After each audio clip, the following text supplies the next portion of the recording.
afternoon. Next time you find yourself with 2 polystyrene cups, just stick them bottom to bottom like this. Then get some tape and wrap the tape around the cups.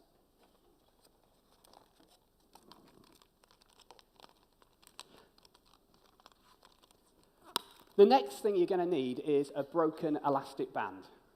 Wrap the elastic band around twice, and you've made a catapult. Pull it back, let go.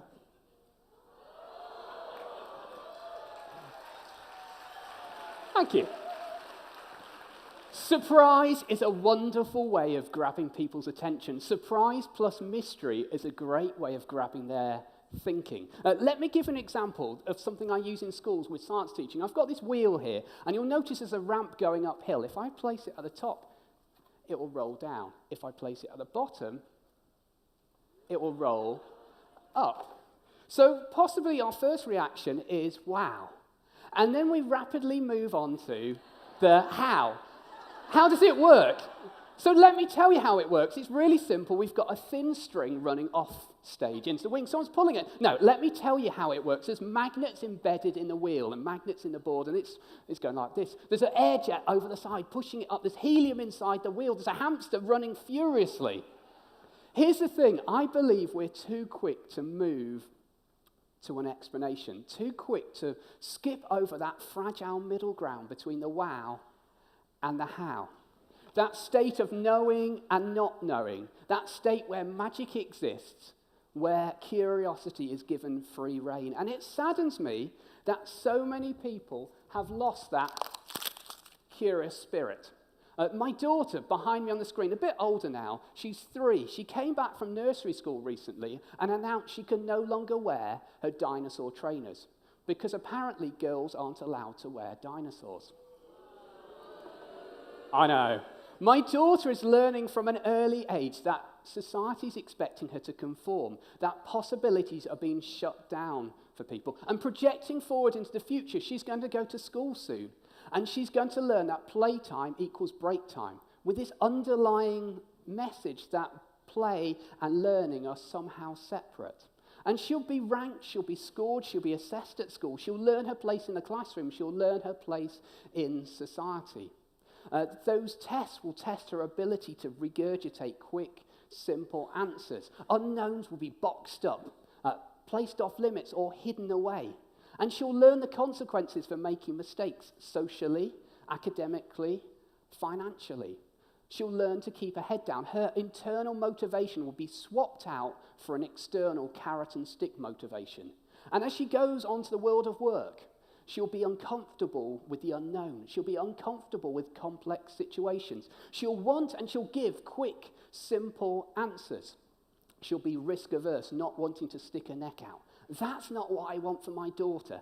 That's not what I want for any child. You see, education for me is not about giving the answer. It's not about giving the answers. Education is about finding connections between different things and forging new connections. Education, ultimately, for me, is about giving the learner confidence and skills to go and explore the world themselves. I believe there's power in mystery.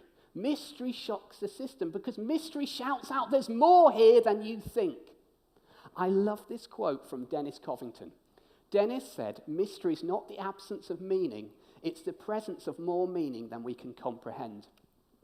And there's power in wonder, in serious play, because wonder beckons us all in and it whispers the question, I wonder what if?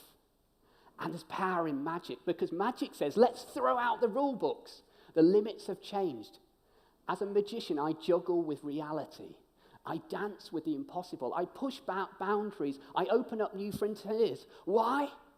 Because I want to lift my audience's dreams and imaginations to a new plane. And the reason magicians keep secrets is not because we're selfish, but because we know the explanation robs them of that experience, brings them back down to earth with a bump. So it'd be wrong of me to not show you a magic trick. So we're going to hopefully catch this on camera over here with Lewis. So we've got a red chip and a blue chip. So that's a red chip and a blue chip. Or is it a blue chip and a red chip? Now, my background is atomic physics. Thank you. My background's atomic physics. Atomic physics is this mind-bending concept that says that at a scale smaller than atoms, the world's not as we think. It's not clockwork. It's not predictable. It's all about probability. It's all about possibility. It's all about simultaneous answers. You see, a particle could be here and here at the same time. And the weird thing is, when we make an observation, it forces the universe into making a choice to one particular spot. The world returns to being clockwork and predictable. So, for me, magic is about creating this quantum state, this state of knowing and not knowing. It's placing you in front of something that should be impossible, and yet it's true. And if that's true, what else is true? Magic opens up the world. It opens up doors. I love the quote from Alice Through the Looking Glass, when the White Queen said to Alice, "Sometimes I try to believe 6 impossible things before breakfast." Now, I would like to add to that diet that we should try and wrestle with 6 mysteries before lunch. Because when we become comfortable with mysteries, the unknown, the unknowable, we become more resilient. We become more open to new ideas, new possibilities, new perspectives. So, I'd like to encourage us all to spend more time between the wow and the how, the state of knowing and not knowing. Because I want that for my daughter. I want her not to be too quick to jump to assumptions. I want that for all of us. And I don't want you to lose that. So I thought what we'd do, we'd create a quantum state in this room. And I'm going to split the room. So we've got the stools at the bottom, and we've got the circle at the top. Now, in a moment, I'm going to ask the whole of the stools to close their eyes, heads down, literally for a few seconds. And the circle just have to remember what they see on the screen. And then we're going to swap round. So, here we go.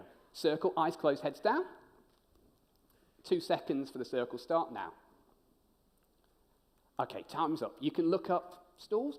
Circle, look down. Here's your 2 seconds, stools. Okay, and everyone look up. So here's the question. Can you remember what shape was in the middle? What did we see down here? 13. And what did you see at the top? So who gave me a wave? Who saw B? In fact, a cheer, because you can't see at the top. Give me a cheer. And a cheer, who saw 13? Yes. That's what you saw. So thank you for your attention. Have a wonderful, wonderful day. Cheers.